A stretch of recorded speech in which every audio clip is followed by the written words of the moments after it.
하나님, 오늘 또 예배위원으로 세워주셔서 감사를 드립니다. 예배를 위해서 기도로 준비하셨다가 오늘 하나님 앞에 교회 앞에 올려드린 그 기도가 상달되게 하옵시고 우리의 신앙과 삶 속에 응답받게 하시며 이 시간 이곳에 주의 영이 함께 하셔서 어둠의 권세는 떠나가게 하옵소서. 임마누엘 찬양대에 거룩한 성으로 찬양하는 그 입술이 복되게 하시며 하나님께 영광이 되기를 원하오며 저들에게는 은혜와 감동의 시간 되었음을 믿습니다. 이 시간도 종을 세우시셔서 감사하옵고 주여 치유하게 하소서. 표를 따라 아버지 하나님 예배를 통해서 말씀 가운데, 기도 가운데, 찬양 가운데 우리 주님의 이름으로 나음을 잊게 하시고 치유되게 하시며 회복의 역사가 일어나게 하옵소서. 예수님 이름으로 기도드립니다. 아멘. 지난 주에는 가시의 은혜라는 말씀으로 사도 바울의 육체적인 가시를 전제로 해서 말씀을 드렸는데 세 가지 주제는 설교를 못했습니다. 그러나 주보에 그 내용이 기록되어 있기 때문에 참고를 하셔서 한 번 더 말씀을 두고 묵상할 수 있기를 원합니다. 치유에 대한 말씀들이 많기 때문에 오늘은 또 주제를 바꾸어서 본문을 통해서 치유의 하나님이라는 그런 제목을 정하는데 마지막 선지자였던 말라기 선지자의 말씀을 오늘 인용을 합니다. 이 말라기 선지자는 구약의 39편의 구약 성경 중에 그리고 4명의 대선지자 또 12명의 소선지자 중에 마지막 선지자로서 선포된 말씀이고 이 말라기 선지자의 말씀이 끊어진 후에 세례 요한이 이 땅에 오기까지 400년 동안 하나님 말씀은 이 땅 위에 어디에도 임하지 않았습니다. 단절되었습니다. 그 시대를 중간시대라고 하죠. 구약에서 신약까지 이어지는 이 400년간의 하나님 말씀이 단절된 이 중간시대 속에는 이스라엘 역사를 통해서 고대 문헌을 통해서 연결시킬 수밖에 없습니다. 오늘 보면 2절을 보면은 너희에게는 공의로운 해가 떠올라서 이 공의로운 해는 이 땅에 오실 메시아 예수님을 가리킵니다. 이 땅에 공의로운 해가 떠올라서 예수님이 이 땅에 오셔서 무엇을 하시느냐 하면은 치료하는 광선을 비추신다. 예수님은 치료하는 광선을 비추셔서 어떤 사역을 하시느냐 하면은 영적인 병을 치료하시고요. 그리고 육신적인 질병도 치료하시고 예수님의 광선이 비춰지면 예수 이름으로 악한 마귀도 귀신들도 쫓겨날 수밖에 없습니다. 그 광선이 어디에 비치느냐? 우리에 비칩니다. 우리는 짐승들이 사는 거예요. 그 짐승에 왜 비유를 했느냐 하면은 냄새나고 더럽고 추하고 그곳에 결박되어 있고 제한된 속에서 살아갈 수밖에 없는 짐승입니다. 그런 광선이 우리에 비치게 될 때에 오늘 우리의 모습이에요. 얼마나 죄로 하여금 오염되어 있고 더럽고 추하고 외롭고 고독하고 우리는 제한된 삶의 영역에 묶여 있는지 그런 우리 심령에 치료하는 광선이 임할 때에 그 송아지가 매여 있고 더럽고 추한 것을 벗어나서 광야를 뛰어다니며 마음껏 뛰노는 그 모습을 한번 보시기 바랍니다. 상상해 보세요. 죄에 매였던 우리의 심령들, 육신의 질고와 아픔 속에서 마음은 원이지만 육신이 감당할 수 없는 그런 삶의 현실에서 여호와의 강선의 그 비침을 통해서 우리의 죄가 용서받고 치유되고 송아지가 뛰는 것처럼 그런 영적인 힘을 얻어서 이 세상을 강하고 담대하게 나의 영의 세계는 펼쳐지고 나의 신앙은 그렇게 감동적으로 일할 수 있는 능력이 있는 삶을 살아가고 있느냐? 여호와의 강선을 통해서 치유하시는 예수님을 통해서 그런 믿음의 역사가 우리 속에 일어나기를 바라는 마음으로 우리는 오늘의 말씀을 묵상할 수 있기를 원합니다. 3절에 보시면은요, 너희가 악인을 밟을 것이다. 예수 이름으로 우리는 사탄을 물리십니다. 예수 이름으로 우리는 죽음도 두려워하지 않습니다. 예수 이름으로 우리는 얼마만큼 그 의로운 공의로운 해로 이 땅에 오신 예수 이름으로 우리가 이 세상 속에서 악한 것을 물리치고 마귀와 싸워서 이기고 할렐루야 영광을 하나님께 돌리며 살아갈 수 있는 새 힘을 공급받는 것만큼 우리가 행함으로 실천할 수 있느냐 하는 거예요. 예수님 오시기 2700년 전에 이사야 선지자가 이사야서를 통해서 1장 2절로 6절까지 얼마만큼 그 당시에 하나님 백성들이 피피하고 부피하고 그들의 심령이 썩었는지 우상 숭배 속에 하나님을 떠나버렸는지 소도 그 임자를 알고 나귀도 구유에 그 먹이를 하는데 하나님이 그 백성들에게 그렇게 가르쳤는데도 불구하고 깨닫지 못하고 정수리부터 발끝까지 썩어져 문드러가는 그런 상태를 이사야를 통해서 책망하고 한탄하고 있습니다. 그런 말씀이 오늘 말라기 4장 1절에 똑같이 나옵니다. 1절을 같이 읽어봅니다. 만군의 여호와가 이르노라 보라 용광로 불같은 날이 이르리니 교만한 자와 악을 행하는 자는 다 지푸라기 같을 것이라. 그 이르는 날에 그들을 살라 그 뿌리와 가지를 남기지 아니할 것이로되.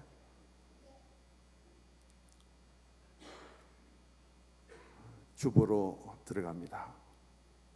제가 주여할 때 치유하게 하소서. 우리 크게 한번 외치십시다. 주여! 할렐루야. 자, 치유라는 말씀을 영어에 보면 힐링이라고 합니다. 엄청나게 많이 유행되던 용어들이 요즘 점차 사라지고 있죠. 힐이라는 것은 고치다, 치유하다 그런 뜻인데 거기에 ing가 더 붙어서 명사화되어 버립니다. 그래서 힐링이란 전반적인 뜻은 몸과 마음에 치유를 통해서 낫게 되는 상태를 가리킬 때 이 용어를 사용하죠.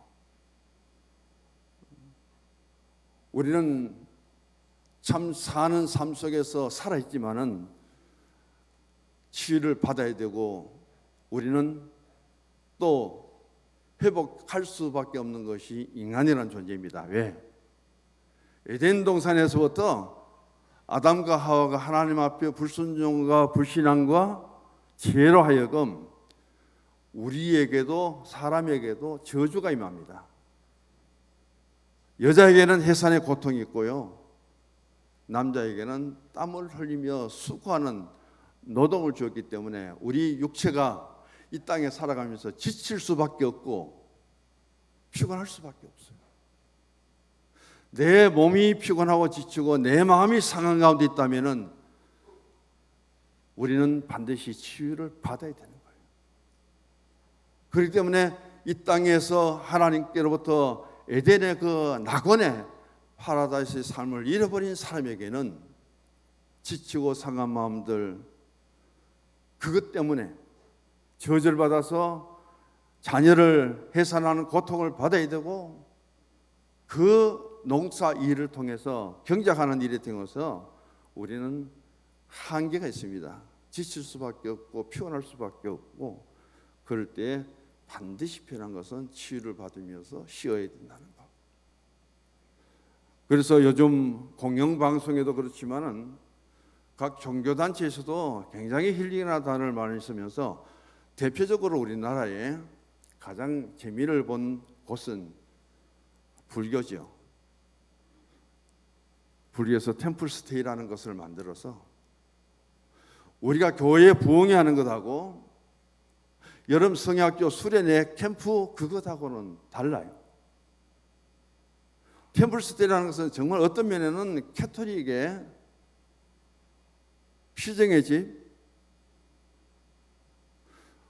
우리 기독교는 그런 어떤 치유와 안식에 대한 것들이 많이 부족한데, 모든 것을 단절하고 와서 그 산사에 들어가고 그들에게 주어진 짧은 기간일지라도 서로 간의 캠프를 통해서, 만남을 통해서 대화를 나누고, 내가 내 속에 숨겨놨던 그 감정을 전부 일깨워내고, 그런 수양을 통해서 내 마음과 상처를 치유받고 돌아오는 그 시간이거든요.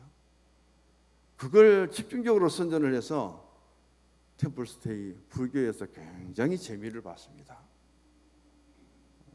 지금은 조금 많이 알려지지 않고 계속 이어지지 못하지만은, 그런 것들을 통해서 참 어느 종교보다도 그들이 가진 종교의 장점을 살려서 좋은 프로그램을 세웠고 그렇게 하였다고 생각을 해봅니다. 지금도 제가 찾아보니까 너무 많더라고요. 청소년을 위한 힐링 캠프, 다문화 가족을 위한 힐링 캠프, 행복 힐링 센터, 어떤 데는 뭐 체형 관리 힐링 센터도 있더라고요. 똑같이 운동하라고 내 몸을 갖고 온데도 그것도 힐링 센터라고 해서 특별히 또 관리를 받는데 엄청 비싸더라고요. 대구에도 몇 군데 있는 것을 보았습니다. 오늘날 보면은 과거하고는 비교할 수 없는 우리가 수명 연장이 되었습니다. 그래서 과거보다 훨씬 오래 살죠. 우리도 과거 조선시대로 돌아가고 고려시대로 돌아가면 고려장 그런 게 있잖아요. 그런데 오래 사는 것만큼 통계가 나왔는데 10년 내지 15년은 대부분의 사람들이 병원 신세를 진다는 거예요. 병원을 친구 삼지 않고는 10년, 15년의 오래 삶의 그것이 자랑이 아니라, 수명 연장이 자랑이 아니라 엄청난 국가적으로든지 오래 사는 것 때문에 도움이 아니라 물질적으로는 손해를 많이 끼치는 거죠. 병원에 도움이 없이는 살아갈 수 없다는 거예요. 제가 허리가 아파서 한의원에 가니까 무슨 이야기를 하는지 아닙니까? 의사가, 목사님, 이제 앞으로 남은 시간들은 한의원하고 친구를 해야 돼요. 친구래요. 이제 한의원에서 침 맞고 그걸 친구 삼아서 만나고 그렇게 해야 되지, 그걸 다른 생각하면 안 된다고, 지겨워서 안 된다고. 병원을 친구 삼는 분들 많잖아요. 오래 사는 건 좋은데 지금도 치료 중에 계시고, 우리 어른들 중에는 또 요양원에 계시는 분들도 여러분 있잖아요. 과거보다 더 오래 사는 건 참 좋습니다. 그런데도 불구하고 그렇게 병원 시세를 질 수밖에 없는 우리 인생이, 젊을 때, 힘 있을 때, 능력 있을 때 얼마만큼 육신과 마음의 상처가 많았냐. 그 상처를 오늘 신앙의 자리에서 영적으로 한번 생각해 봐야 되고요, 육신적으로 한번 생각해 봐야 되고요, 또 우리에게는 세상이 말하지 않는 마귀가 있습니다. 사탄이 있는 거예요. 그 관계 속에서 우리가 조명해 보고 내가 영적인 병든 자리에서 치유가 되어야 되고, 육신적인 치유는 예수님이 오셔서 3년 동안 공생애를 통해서 수없이 보여주고 있습니다. 우리는 성경 속에서 등장하는 많은 인물들 중에 그가 엄청난 불안과 갈등을 겪고 있습니다. 그런데 예수님을 만나고 예수님의 말씀이, 예수님이 치료하는 광선대에서 그 마음속에 비춰버리니까 사람이 완전히 달라져요. 완전히 변해버려요. 누가 그래요? 사도 바울도 마찬가지잖아요. 스데반을 돌로 쳐 죽이고 살기 등등해서 예수님 사람을 잡으려고 그렇게 가는 중에 부활하신 예수님을 만나버립니다. 사울의 마음속에 비춰버리잖아요. 강력하게 빛이 맞잖아요. 그 살기 등등하던 청년이 그대로 꼬꾸라져 버립니다. 사울과 눈도 못 떠요. 그런 그가 리턴에서 개종하고 기독교에 몸담고 그가 사도가 되고 그가 전도자가 되어서 사도 바울의 그 변화를 한번 지켜보시기 바랍니다. 뭐 때문에요? 예수님의 강선이 그 마음에 감동을 주고 깨닫게 해주고 그럴 때에 그의 삶은, 그의 신앙은 가치관이나 인생관이나 신앙관이나 비교할 수 없이 바꾸어져 버립니다. 유대인의 세리가 되어서 동족들에게 더 많은 세금을 거두고 노마에 바치고 자기에게 착취하였던 그런 세리장 삭개오가 예수님 한번 만나버립니다. 야 삭개오야, 너라 내가 너가 뽕나무 위에 있는 걸 아는데 내려와. 나는 오늘 너희 집에 가서 하루를 지내야 되겠다. 그 예수님 말 한마디에 치료의 광선이 인간을 변화시키는데 삭개오가 어떻게 변해버립니까? 주에 내게 있는 것을 절반이나 팔아서 갚겠습니다. 남의 것을 착취한 것이 있으면 내가 4배로 갚겠습니다. 얼마나 사람이 변하는지. 그런 치료의 강선이 임하지 못한 부자 청년에게는요, 내가 다 잘했는데 한 가지 부족함이 있다. 너는 내가 관원 자리를 내어놓으라고 하는 것도 아니고 너의 좋은 신앙을 지금 내게 보여라는 것도 아니고 그 많은 재산 중에 너가 팔아갖고 가난한 자를 좀 돕고 나를 따라올 수 없느냐? 슬픈 기색을 뜨고 돌아가 버리잖아요. 치료를 거부하는 사람에게는 치료해 줄 수가 없죠. 그런 예수님의 모습을 우리가 바라보면서 시간이 없어서 제가 읽지는 않겠습니다. 이사야서 1장 2절에서 6절까지 오늘 예배 후에 한번 읽어보시기 바랍니다. 어느 정도로 이스라엘 백성들이 하나님을 배반하였는지, 어느 정도로 하나님을 떠나버렸는지, 하나님 대신에 얼마나 우상숭배를 섬겼는지 하나님이 진단을 합니다. 너희들은 소보다 그리고 나귀보다 더 못할 뿐 아니라 머리 정수리부터 발끝까지 전부 병들었고 깨어지고 부서지고 하나도 성한 것이 없다. 뭘 더 심판을 내려야 될 것인가? 하나님이 염려할 만큼 온통 병들어 있습니다. 그 백성들이.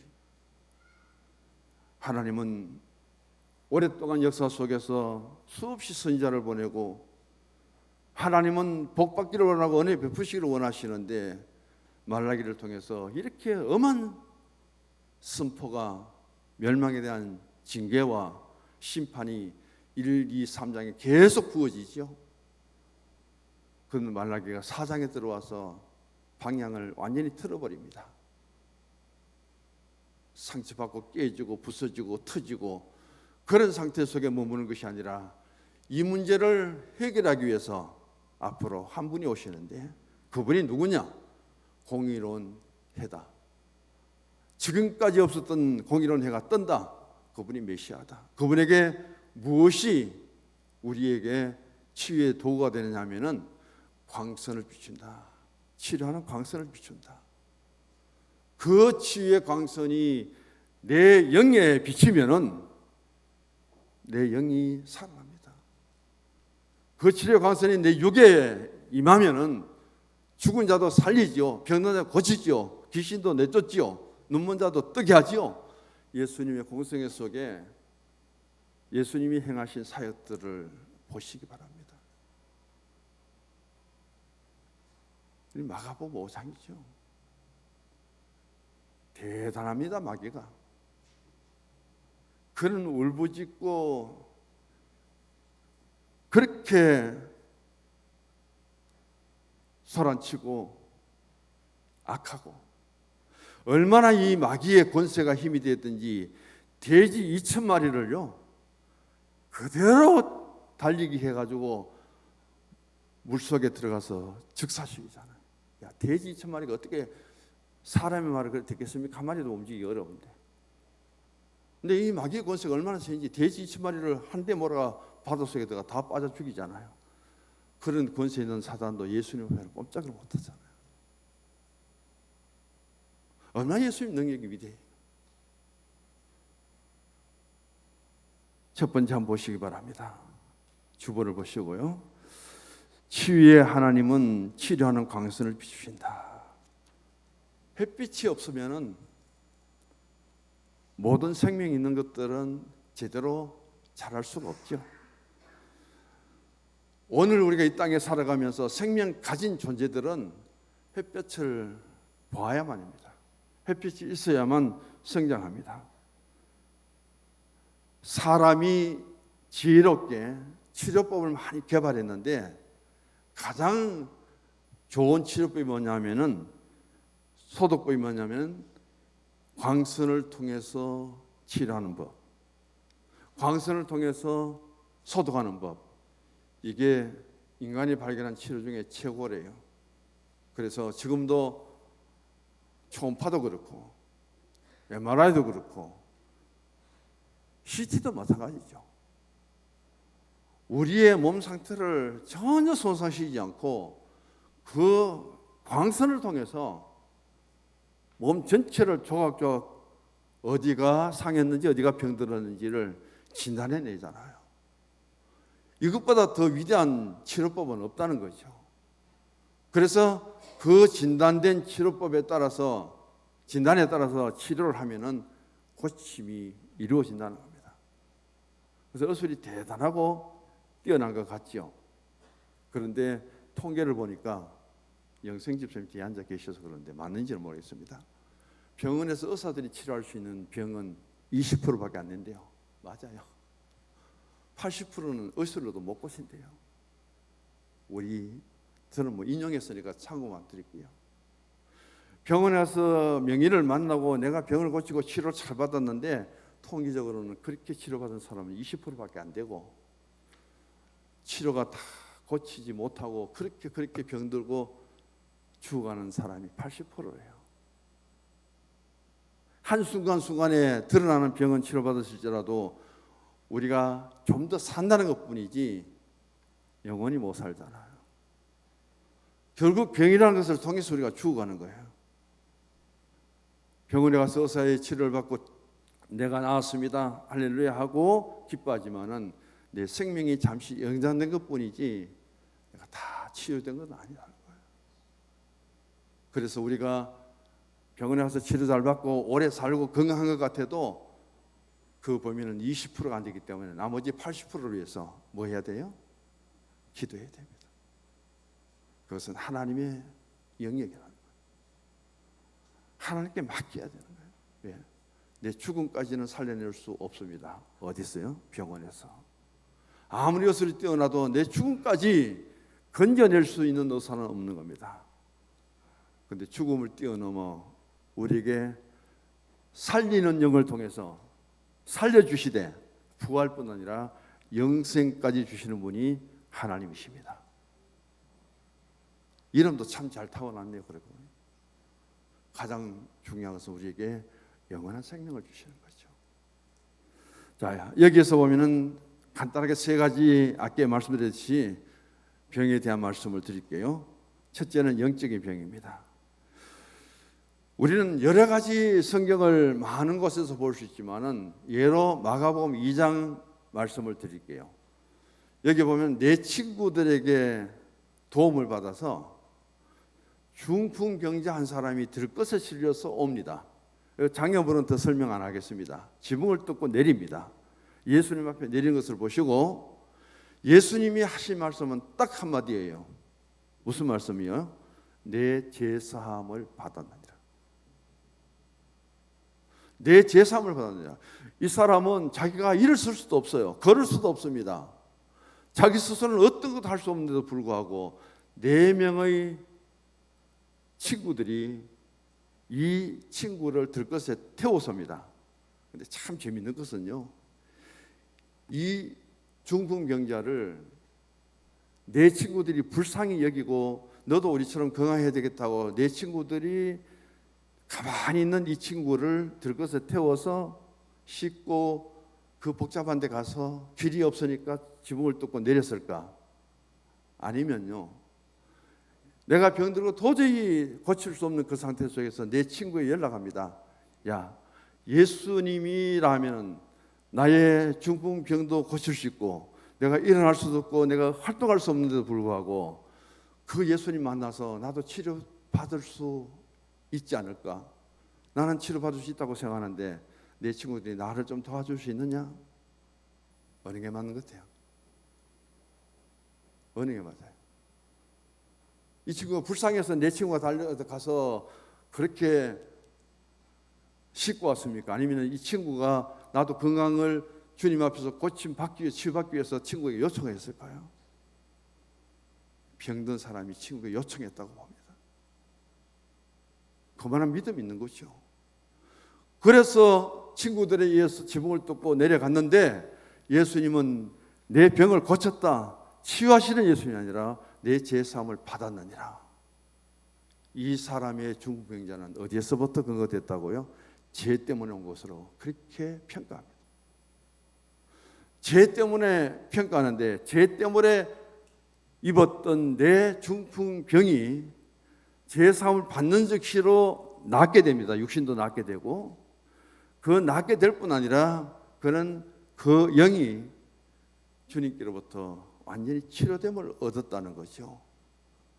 그런 상태 속에 자신의 삶을 포기하지 않고 내가 예수님 만나서 그 치유의 예수님 만나서 나도 고침받고 싶다, 친구의 도움을 받아서 그 장애물을 뚫고 내려가서 제 용서를 받고 나니까 영혼도 구원받고 그리고 몸도 건강하죠. 4명의 친구에 들것에 내려갔던 그 들것을 그가 고침받고 뚫뚫 말아서 그 짊어지고 나가잖아요. 들고 나가잖아요. 그래서 내 영이 병든 것 중에는 죄를 조심해야 된다. 죄를 짓지 않도록 해야 되는 거예요. 대단히 중요한 말씀이죠. 자, 그거하고 비교되는 말씀을 제가 또 하나 해볼게요. 육신의 병입니다. 육신의 병은 너무 많아서 제가 열거를 다 못하겠습니다. 치료하는 예수님의 강세임 할 때에 중풍병자도 나았지요. 예수님 말씀하시니 바디메오가 눈을 떴고요. 예수님 말씀하시니 죽었던 나사로가 살아났고요. 뭐 끝도 없습니다. 그런 것들은 예수님이 3년의 공생애 속에 너무 많이 보여줬으니까 생략하도록 하고요. 혹이라도 우리 중에 연약한 자가 있고 병든 자가 있을 때 그때는 예수님이 나의 병을 치료해 주실 줄 믿고 확신이 있을 때는 선포를 해야 됩니다. 예수 이름으로 명하노니, 나서는 예수 이름으로 명하노니 내 구체적인 병을 고쳐주옵소서. 예수 이름으로 명하노니 고침 있을지어다. 그렇게 선포하면서 기도하라고 또 명하죠. 세 번째, 귀신이 주는, 마귀가 주는 그런 말씀입니다. 아까 말씀을 드렸죠. 귀신 든 자는 가정도 떠나고 가족도 떠나고 그리고 무덤 사이에 거주하고 고함을 지르고 돌로 자기 몸에 상처를 냅니다. 마가복음 5장을 참고하셔서 이런 악기에 들린 사람, 그 귀신이 하는 행동, 그래서 돼지 2,000마리를 귀신이 그 악령을 넣어가지고 전부 물속에 수장시키는데도 불구하고 이 귀신 사단이 예수님 앞에는 어떻게 행동하는지, 어떤 모습을 보이는지 참고해 보시기 바랍니다. 그럼 치료하는 광선을 비출 때에 오늘 본문 2절의 말씀, 너희가 외양간에서 나온 송아지 같이 찌리라. 외양간이 의미하는 것이 무엇인지 먼저 알아야 됩니다. 그것은 사람이 사는 곳이 아니라 짐승이 사는 곳. 거기는 격리된 곳이고 더럽고 냄새나는 곳이고 그리고 대체적으로 어둡습니다. 짐승들의 똥이 그대로 같이 있는 곳입니다. 너무 지저분한 곳이죠. 우리 인생의 삶 속에 외양간은 어디냐? 나의 신앙의 삶 속에 내 영적인 외양간은 어떤 상태 속에 있는가? 그것을 찾고 깨닫는 것이 대단히 중요하다는 말씀이죠. 그래서 오늘 공기로운 해가 떠서 신앙 강선을 그 외양간의 송아지에게 비춥니다. 그 송아지가 외양간에 갇혀 있어야 될 아주 소극적인 그 삶 속에서 벗어나서 얼마나 힘있게 뛰는지, 산천을 뛰어도 지칠 줄 모르고 송아지가 뛰고 즐거워하는 그 모습, 오늘 우리가 이런 예수님의 치유를 받아야 된다. 내 영이 충만하고 은혜를 힘입고 그렇게 주를 위해서 살겠고 주를 위해서 일하겠다는 다짐으로 내 삶을 외양간의 그 축소식에서 갇힌 자리에 있지 말고 주의 영이 계신 곳에 자유함이 있잖아요. 좀 자유롭게 힘을 얻어서 내가 뛸 수 있는 곳이 어딘가, 내가 뛰면서도 가장 기쁘고 즐겁게 내가 일해야 될 곳이 어딘가, 그것이 섬기는 하나님의 교회라면은 이 교회에서 뛰어야 되죠. 기쁘게 뛰어야 되죠. 즐거워하면서 뛰어야 되죠. 그리고 그 자리에서 내가 일을 해야 되죠. 이게 외양간에 갇혀있는 송아지, 외양간에 갇혀있는 송아지 모습하고 그 들에 나와서 뛰어다니는 송아지하고 비교해 보시기 바랍니다. 신앙의 정적인 틀 안에 갇혀갖고 그러지 말고 모든 주의 일은 전부 동적인 역사 속에서 일어납니다. 기적도 이적도 정적인 가운데 일어나는 것은 없어요. 전부 동적인 가운데서 일어나는 것을 생각하면서 오늘도 주의 강선의 치료를 받고 내 영이 힘을 얻고 내 육이 건강을 회복하고 주를 위해서 일하기를 원한다면 나의 신앙은 정적인 가운데서 머물지 말고 주의 이름을 힘입고 일어나서 동적으로 움직이고 활동하고 일하고 그런 가운데 하나님이 함께 하실 줄로 믿습니다. 삭개오를 예로 들었습니다.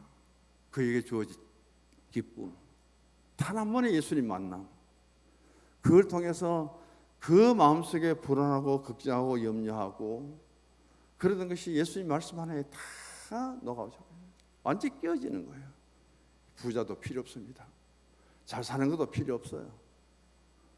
그리고 그 예수님을 모시고 내 마음속에 주님이 많으니까 얼마나 평화롭고 얼마나 자유롭고 얼마나 좋은지, 그런 많은 물질을 갖고 자기 마음대로 세상을 살아가고자 했지만은 동료로부터 비난받고 불안하고 염려하고 한 번도 기쁨이 없었는데 예수님 만나고 난 뒤에 얼마나 기분 좋으면은 내가 다 팔아갖고 가난한 사람 주고 다른 사람 거 착취하면 네 배를 갚겠고 나는 없어도 돼요. 이제 주님만으로는 만족합니다. 세상 무엇과도 바꿀 수 없고 명예와도 바꿀 수 없고 물질과도 바꿀 수 없는 그 하나님을 내가 내 심령 속에 받아들이고 그 감격의 기쁨 속을 우리 주님께 보여줄 수 있는 이 한 해가 되기를, 그런 우리의 심령이 되기를 한번 기도하면서 주님께 나아가 볼 수 있기를 원합니다. 마지막 세 번째, 지휘 하나님은 정하늘에 심판하신다. 오늘 말라기가 우리에게 전하는 말씀, 다시 오실 주님은요 심판의 주님으로 오십니다.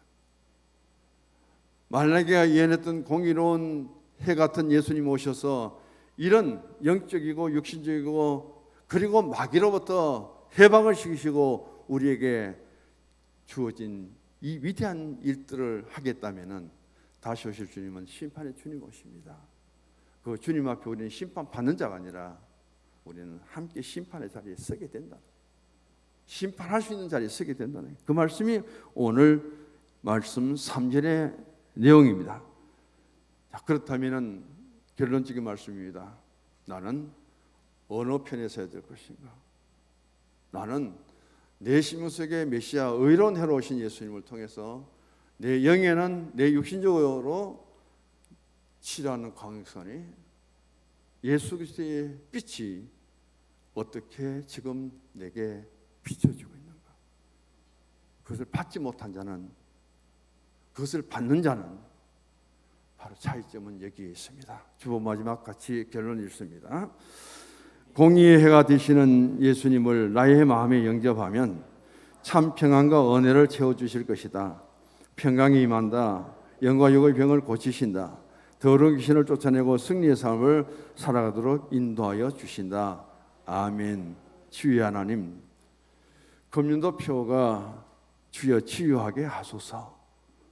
아버지 하나님, 이제 주어진 시간 동안 우리가 치유받기를 원하며 하나님의 말씀을 찾아서 상고할 때 아버지 하나님, 나의 영적인, 나의 육적인 그 병든 곳은 어디 있는지, 치유를 받아야 될 것은 어디 있는지 예수님 만나서 진단받게 하시고 치료받게 하시고 회복되게 하여 주시옵소서.